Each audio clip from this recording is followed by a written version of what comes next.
ಪ್ಯಾಂಥೆರಾ Leo, ಪ್ಯಾಂಥೆರಾ ಕುಲದ ದೊಡ್ಡ ಬೆಕ್ಕು. ಪ್ರಸ್ತುತ ಇದು ಉಪ-ಸಹಾರನ್ ಆಫ್ರಿಕಾ ಮತ್ತು ಭಾರತದಲ್ಲಿ ಮಾತ್ರ ಕಂಡುಬರುತ್ತದೆ. ಇದು ಸ್ನಾಯುವಿನ, ಅಗಲವಾದ ಎದೆಯ ದೇಹವನ್ನು ಹೊಂದಿದೆ, ಸಣ್ಣ, ದುಂಡಗಿನ ತಲೆ, ದುಂಡಗಿನ ಕಿವಿಗಳು, ಮತ್ತು ಅದರ ಬಾಲದ ತುದಿಯಲ್ಲಿ ಕಪ್ಪು, ಕೂದಲುಳ್ಳ ಗೆಡ್ಡೆಯನ್ನು ಹೊಂದಿದೆ. ಇದು ಲೈಂಗಿಕವಾಗಿ ದ್ವಿರೂಪವಾಗಿದೆ. ವಯಸ್ಕ ಗಂಡು ಸಿಂಹಗಳು ಹೆಣ್ಣು ಸಿಂಹಗಳಿಗಿಂತ ದೊಡ್ಡದಾಗಿರುತ್ತವೆ ಮತ್ತು ಸಾಮಾನ್ಯವಾಗಿ ಕಿವಿಗಳನ್ನು ಅಸ್ಪಷ್ಟಗೊಳಿಸುವ ಮತ್ತು ಭುಜಗಳವರೆಗೆ ವಿಸ್ತರಿಸುವ ಹೆಚ್ಚು ಪ್ರಮುಖವಾದ ಮೇನ್ ಅನ್ನು ಹೊಂದಿರುತ್ತವೆ. ಸಿಂಹವು ಹುಲ್ಲುಗಾವಲುಗಳು, ಸವನ್ನಾಗಳು ಮತ್ತು ಪೊದೆಸಸ್ಯಗಳಲ್ಲಿ ವಾಸಿಸುತ್ತದೆ. ಇದು ತುದಿ ಮತ್ತು ಕೀಸ್ಟೋನ್ ಪರಭಕ್ಷಕವಾಗಿದ್ದು, ಹೆಚ್ಚಾಗಿ ಮಧ್ಯಮ ಗಾತ್ರದ ಮತ್ತು ದೊಡ್ಡ ಗೊರಸುಳ್ಳ ಪ್ರಾಣಿಗಳನ್ನು ಬೇಟೆಯಾಡುತ್ತದೆ.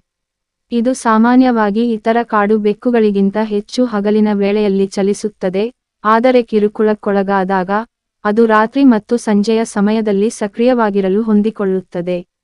ಇದು ಒಂದು ಸಾಮಾಜಿಕ ಪ್ರಭೇದವಾಗಿದ್ದು, ಪ್ರೈಡ್ಸ್ ಎಂಬ ಗುಂಪುಗಳನ್ನು ರೂಪಿಸುತ್ತದೆ. ಲಯನ್ ಪ್ರೈಡ್ ಸಂಬಂಧಿತ ಹೆಣ್ಣು ಮತ್ತು ಮರಿಗಳನ್ನು ಮತ್ತು ಹೆಣ್ಣು ಸಿಂಹಗಳಿಗೆ ಸಂಬಂಧವಿಲ್ಲದ ಕೆಲವು ಅಥವಾ ಒಂದು ವಯಸ್ಕ ಗಂಡುಗಳನ್ನು ಹೊಂದಿರುತ್ತದೆ.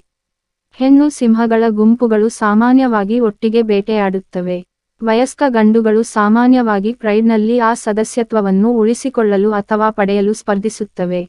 ನವಶಿಲಾಯುಗದ ಅವಧಿಯಲ್ಲಿ, ಸಿಂಹಗಳು ಆಫ್ರಿಕಾ ಮತ್ತು ಯುರೇಷಿಯಾದಾದ್ಯಂತ, ಆಗ್ನೇಯ ಯುರೋಪಿನಿಂದ ಭಾರತದವರೆಗೆ ವ್ಯಾಪಕವಾಗಿ ಹರಡಿದ್ದವು, ಆದರೆ ಈಗ ಉಪ-ಸಹಾರನ್ ಆಫ್ರಿಕಾದಲ್ಲಿ ವಿಭಜಿತ ಜನಸಂಖ್ಯೆ ಮತ್ತು ಪಶ್ಚಿಮ ಭಾರತದಲ್ಲಿ ಒಂದು ಜನಸಂಖ್ಯೆಗೆ ಇಳಿದಿದೆ.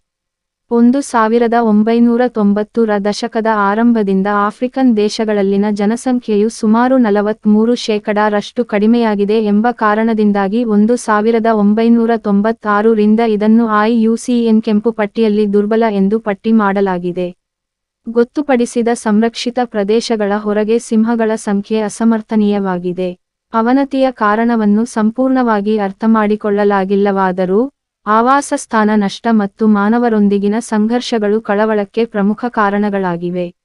ಸಿಂಹವನ್ನು ಶಿಲ್ಪಗಳು ಮತ್ತು ವರ್ಣಚಿತ್ರಗಳಲ್ಲಿ, ರಾಷ್ಟ್ರೀಯ ಧ್ವಜಗಳಲ್ಲಿ ಮತ್ತು ಸಾಹಿತ್ಯ ಮತ್ತು ಚಲನಚಿತ್ರಗಳಲ್ಲಿ ವ್ಯಾಪಕವಾಗಿ ಚಿತ್ರಿಸಲಾಗಿದೆ. ಇದು ಮಾನವ ಸಂಸ್ಕೃತಿಯಲ್ಲಿ ಅತ್ಯಂತ ವ್ಯಾಪಕವಾಗಿ ಗುರುತಿಸಲ್ಪಟ್ಟ ಪ್ರಾಣಿ ಸಂಕೇತಗಳಲ್ಲಿ ಒಂದಾಗಿದೆ.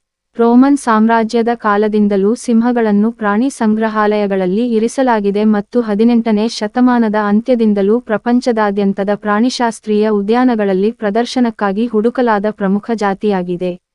ಸಿಂಹಗಳ ಸಾಂಸ್ಕೃತಿಕ ಚಿತ್ರಣಗಳು ಪ್ರಪಂಚದಾದ್ಯಂತ ಸಂಭವಿಸಿವೆ, ವಿಶೇಷವಾಗಿ ಶಕ್ತಿ ಮತ್ತು ರಾಜಮನೆತನದ ಸಂಕೇತವಾಗಿ. ಅವು ಪ್ರಾಚೀನ ಧರ್ಮಗಳಲ್ಲಿ ಸಂಕೇತಗಳು ಮತ್ತು ದೇವತೆಗಳಾಗಿ ಪ್ರಮುಖವಾಗಿ ಚಿತ್ರಿಸಲ್ಪಟ್ಟಿವೆ ಮತ್ತು ಕೆಲವು ಆರಂಭಿಕ ಮಾನವ ಕಲಾಕೃತಿಗಳಲ್ಲಿ ಕಾಣಿಸಿಕೊಳ್ಳುತ್ತವೆ.